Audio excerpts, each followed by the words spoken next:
올해는 우리가 그 긍휼이라는 단어를 마음에 좀 깊이 새겼으면 좋겠습니다. 왜냐하면 지금 시대가 흘러갈수록 우리 인간들에게서 불쌍히 여기는 마음 점점 사라지는 것 같아요. 잔인해지고 무정해지고 무감각해지는 거. 이게 말세에 예수님께서 말씀하신 굉장히 중요한 특징입니다. 이 무정해지는 거.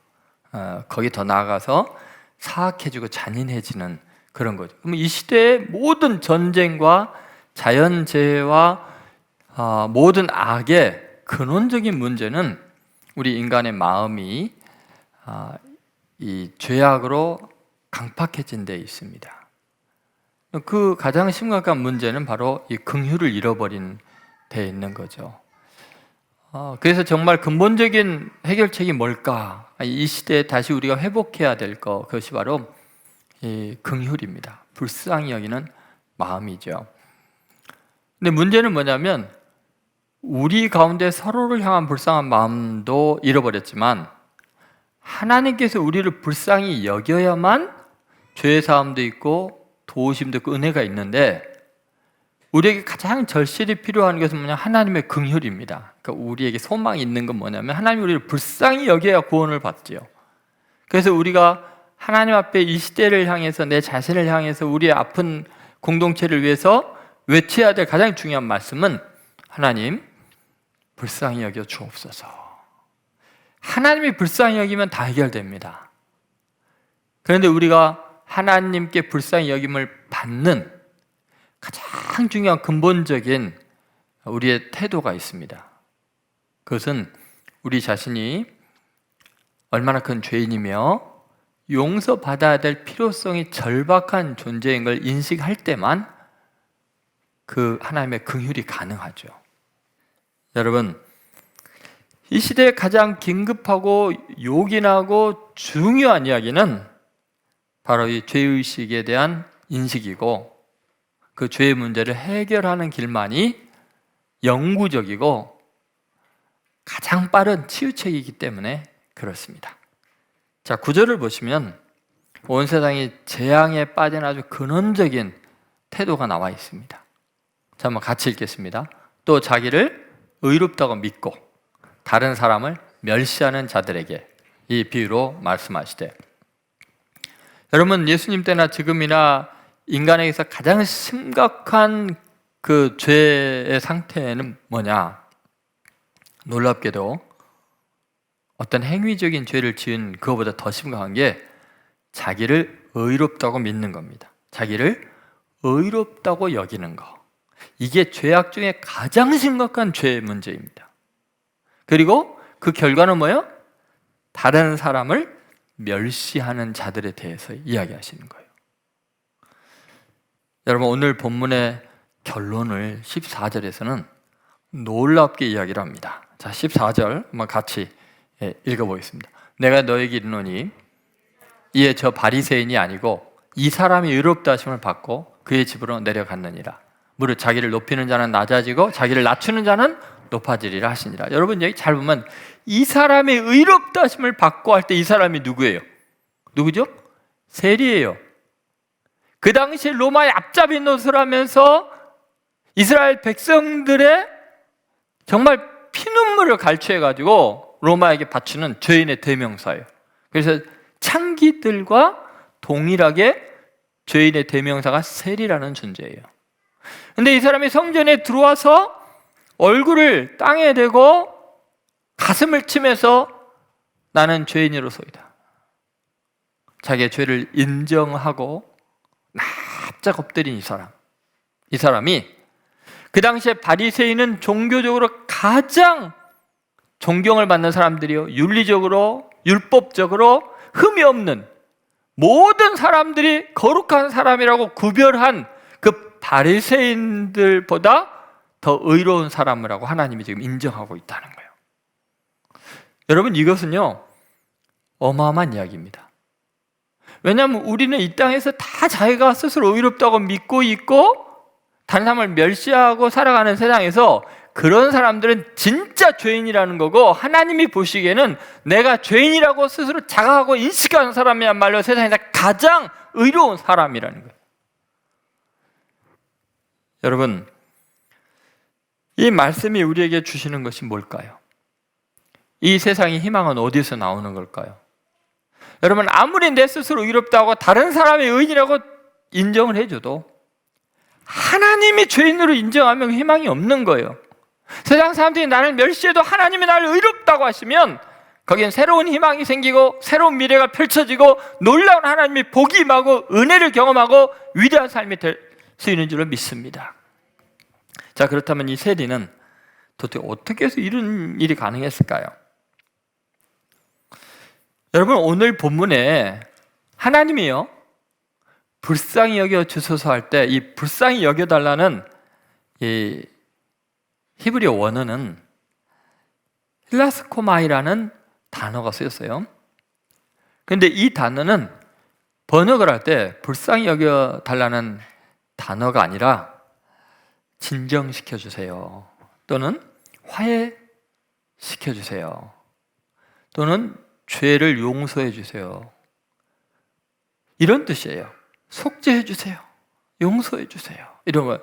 하나님이여 내 죄를 용서해주세요, 이 말이 불쌍히 여겨달라는 말이에요. 여러분, 결국은 이 사람이 이렇게 불쌍히 여겨주세요라는 핵심 요지는 자기의 죄에 대한 처절한 자각이 있는 거예요. 스스로 의롭게 여기는 게 아니라 자기가 죄인이라는 스스로 인정과 함께 용서가 절실히 필요해요. 왜냐하면 지금 임박한 하나님의 심판 앞에서 용서 안 받으면 죽을 수밖에 없는, 진멸당할 수밖에 없는 공포심을 느끼고 있는 거예요. 납작 엎드려서 지금 하나님과 화해의 필요성을 강력하게 느끼고 있는 거예요. 다른 사람들한테 너무 미안한 인생이었다는 거예요. 세리는 그럴 수밖에 없겠죠. 여러분, 이것 때문에 이 사람은 하나님께 용서를 받을 수밖에 없는 사람이었어요. 하나님이 불쌍히 여길 수 있는 사람이 되었고, 더 놀라운 것은 자신도 인정하고 남들도 다 인정하는 그 죄인이 유일하게 의인이 되어서 완전히 새로운 세계가 펼쳐지고 있다는 거죠.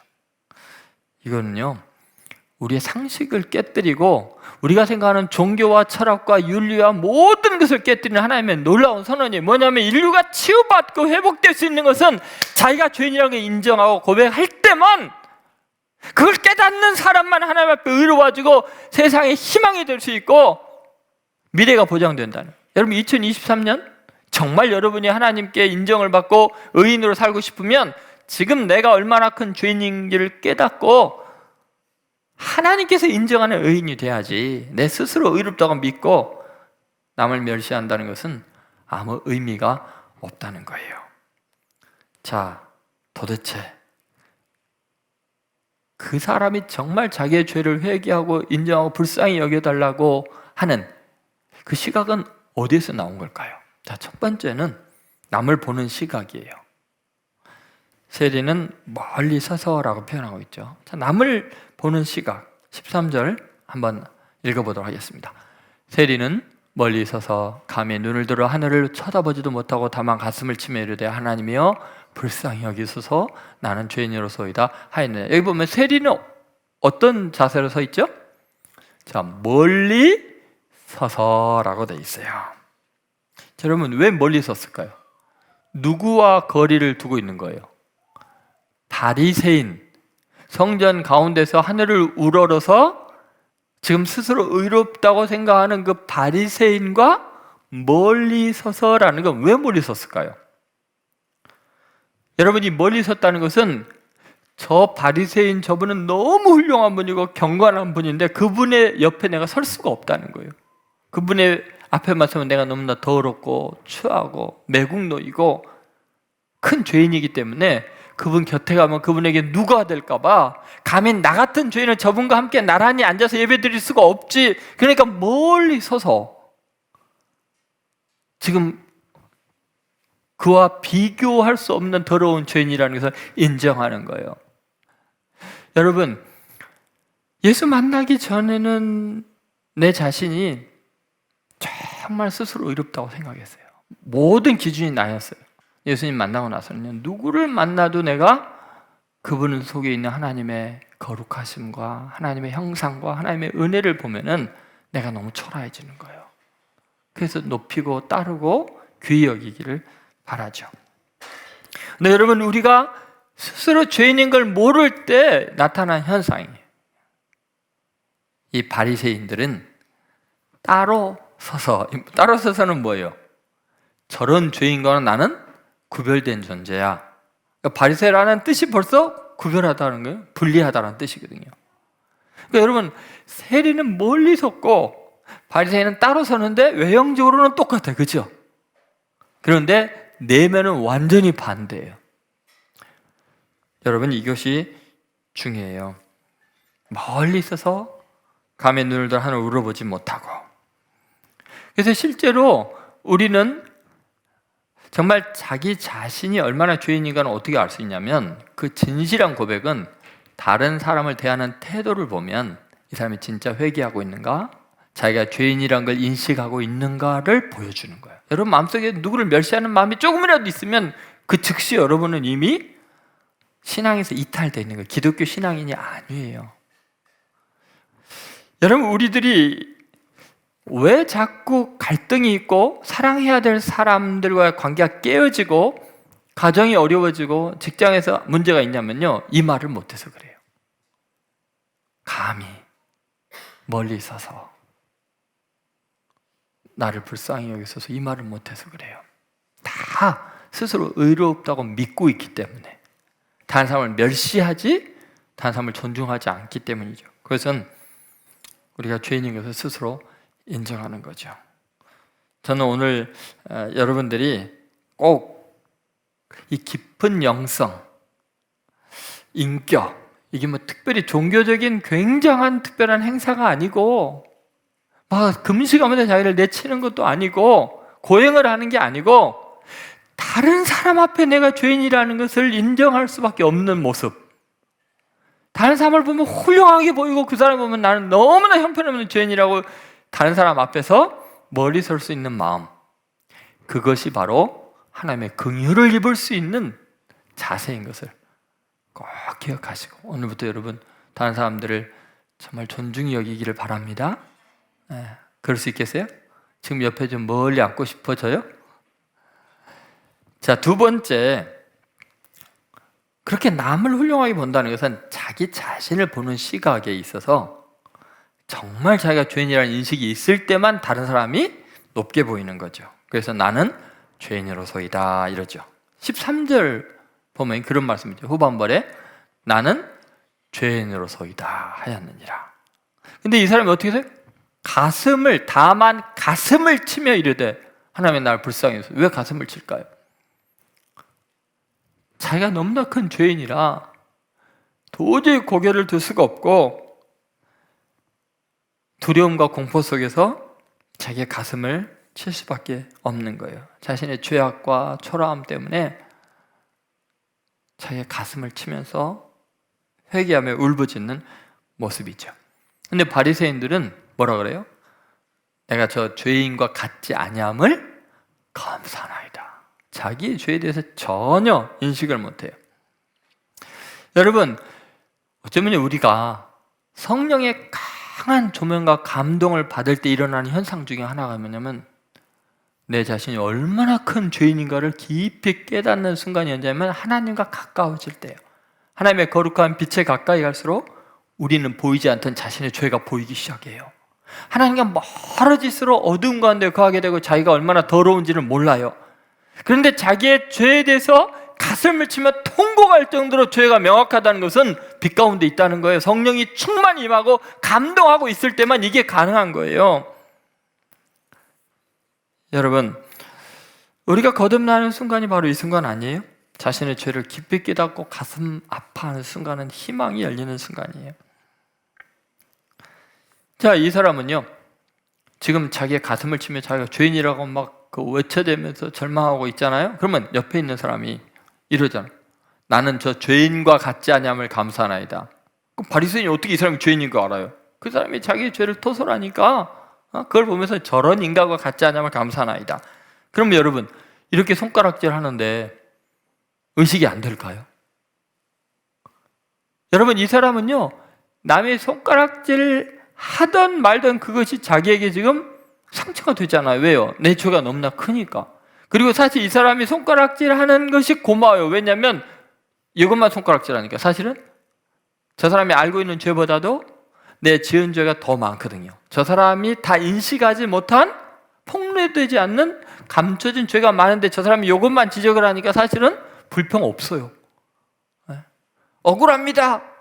다 밝혀주세요. 그러면 여러분 죄가 나머지가 더 드러나면 어떻게 하려고요?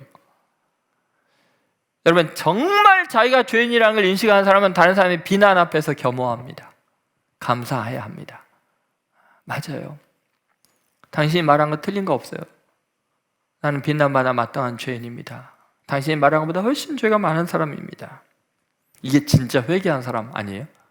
근데 회개했는데 누가 손가락질해요. 내가 잘못했다고 생각하고 기도하고 있는데 아니 엄마 아빠가 야 이 게으른 녀석아 뭐 이래버리면 화가 나. 배우자가 뭐라 그러면은 화가 나. 왜 화가 나냐고. 그게 원래 그 사람이 말한 것보다 훨씬 큰 죄인이 아니라고 지금 위선을 부리는 거 아니에요. 왜 그걸 아면 못하냐고요. 지금 이 사람은요 옆에 바리새인이 죄인이라고 손깍질하는데 하나도 화 안 내요. 그냥 자기 가슴을 치는 거예요. 맞습니다, 맞습니다. 이게 진짜 회개한 사람이에요. 어린아이처럼 자기의 냄새나는 오물을 놓고 엉엉 울면서 나 좀 씻겨주세요. 내가 더럽게 오물을 쌌습니다. 그 사람만이 깨끗하게 부모로부터 치유함을 받을 수 있는 거예요. 거룩해 줄 수 있는 거죠. 여러분 이러한 사람은요 굉장히 오픈된 사람이에요. 투명한 사람이에요. 뭐 위선과 격식을 차리려고 하자니까 왠지 격식을 차리기를 좋아하고 남에게 뭔가 매너 있게 보이려고 애쓰는 사람에게는 너무 천하게 느껴지겠죠. 이런 인간들, 비천한 인간들. 그러나 그 사람은 경직되지 않았고 신비스럽게 위험 있게 보이려고 힘겹게 노력하는 시도들이 다 무의미할 뿐이에요. 그것이 적성에 맞지도 않아요. 내가 죄인인데 뭐 하나님 은혜 없이는 살 수 없는데. 이런 사람은 다른 사람을 책망할 여유가 없어요. 그럼 만약에 이 세리가 주여 내가 죄인이로서 가슴을 치고 일어나서 야 바리새인 니는 잘났냐 그래 버리면 끝나는 거예요. 남의 잘못에 대해서 뭐 판단할 시간이 없어요. 여러분 진정한 회개는요 정말 자기 자신에 대한 죄성에 대해서 누가 뭐라 그러든 상관없이 스스로 겸비한 거예요. 그러니까 여러분 하나님의 긍휼을 받기를 원한다면 주여 나를 긍휼히 여겨주옵소서라고 말하려면은 내가 죄인인 걸 먼저 처절하게 인정해야 돼요. 그거밖에는 희망이 없는 거예요. 세 번째 마지막으로요 하나님을 보는 시각이에요. 나를 불쌍히 여겨달라는 이 말, 감히 눈을 들어 하늘을 우러러 보지도 못하고라고 성경은 말하죠. 여러분 세상은 자기가 하나님의 자리에 앉으려고 할 때 타락했어요. 죄가 들어왔어요. 여러분 어떻게 우리는 우리 자신이 스스로 하나님과 같아지려고 하면서도 의로울 수 있다고 착각을 합니까? 여러분 세상에서 가장 큰 죄가 뭐냐면 하나님의 자리를 우리가 뺏는 거예요. 그것이 자기 자신을 우상화하고 자기 스스로 의롭다고 믿는 것은 자기를 믿는 거예요. 자기가 우상이 되는 것이 스스로 의롭다고 믿는 이 바리새인의 태도예요. 다른 사람을 멸시하는 태도는 자기가 하나님이 되어서 하나님만이 심판할 수 있는데 내가 다른 사람을 지금 판단하고 있는 거예요. 그러니까 하나님을 실업자로 만드는 거라고 했잖아요. 여러분 지금 세리는 바리새인과 너무나 다른 태도를 취하고 있어요. 다시 한번 13절을 보세요. 세리는 멀리 서서 자, 그 다음 뭐라 나왔어요? 감히 눈을 들어 하늘을 쳐다보지도 못하고 다만 가슴을 치며 이르되 하나님이여 불쌍히 여기소서. 감히 눈을 들어서 하늘을 쳐다보지도 못하다. 여러분 하나님을 향해 자신만만할 수 없는 자신의 부족함, 그 죄악을 통감하는 거죠. 바리새인 같은 종교적인 의인들 앞에서도 멀리 떨어질 수밖에 없는 죄인이 하나님 앞에 서면 얼마나 자기 자신이 최악한 죄인인지 가슴이 쫄아드는 것 같은 두려움과 공포를 느끼겠죠. 여러분, 당시 사람들은요, 기도하는 자세가 뭐냐면 하늘 우러러서 손을 들고 기도하는 거예요. 여러분, 이스라엘에 가면 통곡의 벽 앞에 사람들이 기도하는 모습을 보면 다 서서 기도해요. 그 앞에 납작 엎드려서 기도하는 사람이 거의 없어요. 그런데 여러분, 이 사람은요, 하나님을 생각하니까요, 도저히 고개를 들 수가 없어요. 우러러 볼 수가 없어요.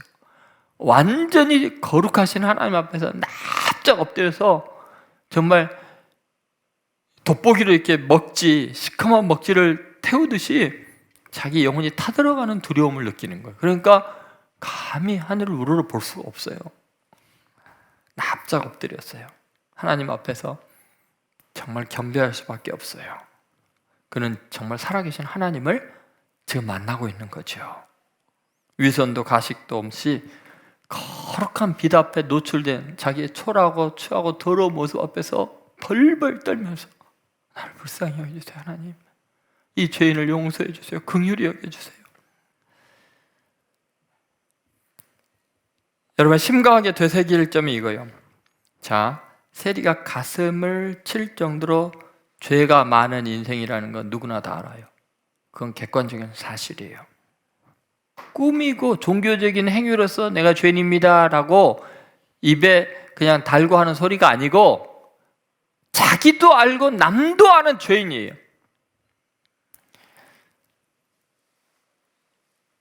그런데 중요한 점은 하나님의 평가예요. 분명히 자기도 알고 남도 아는데 하나님은 뭐라 그래요? 이 사람이 의인이다 라는 거예요. 완전히 세상에 뒤집어질 이야기예요.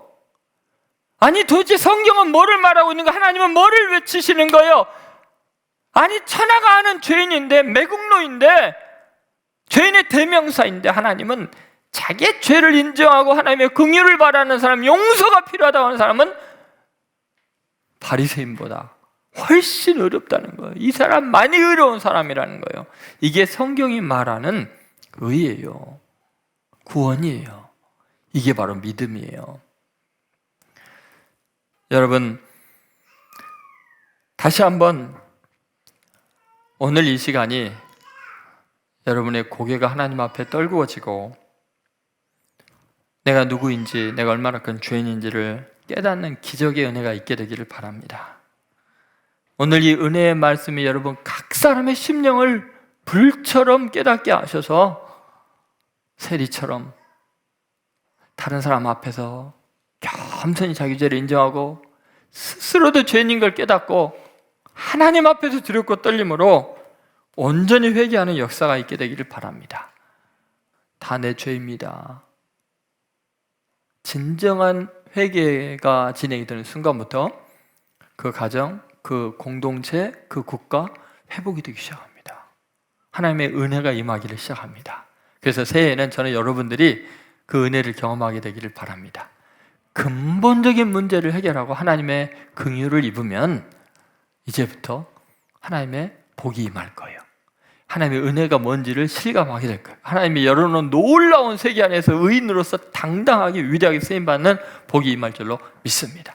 다시 일으켜 세우는 은혜를 경험하게 되기를 주의 이름으로 축원드립니다.